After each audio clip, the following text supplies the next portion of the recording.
Nobody wants to put the creditworthiness of the United States in jeopardy. Nobody wants to see the United States default. So we've got to seize this moment, and we have to seize it soon.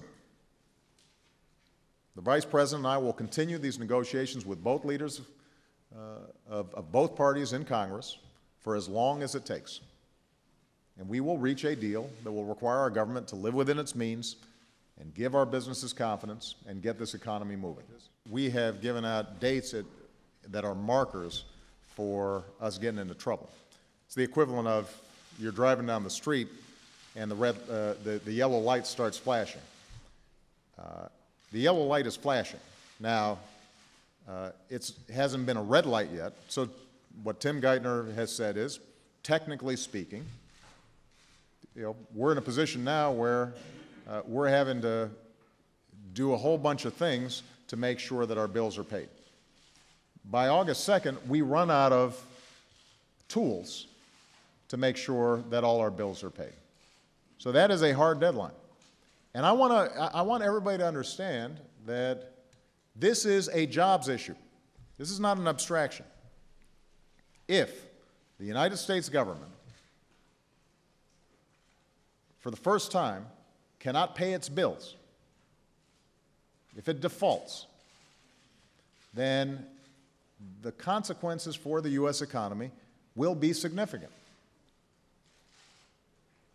and unpredictable, and that is not a good thing. We don't know how capital markets will react.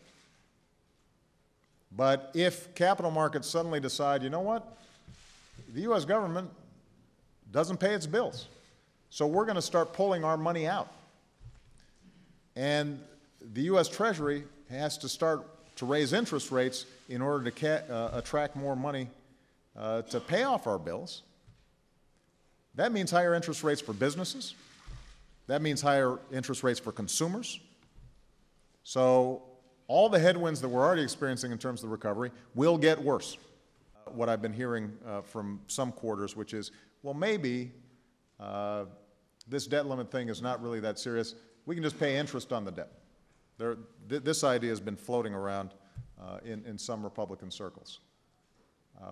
This is the equivalent of me saying, you know what, I will choose to pay my mortgage, but I'm not going to pay my car note.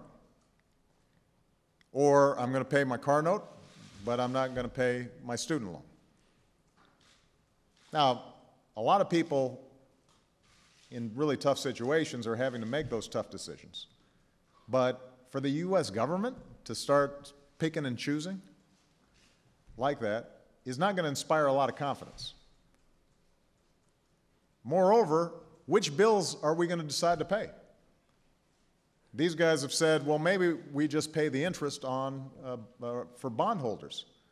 So are we really going to start paying interest to Chinese who hold treasuries, and we're not going to pay folks their Social Security checks? Which obligations are we going to say we don't have to pay?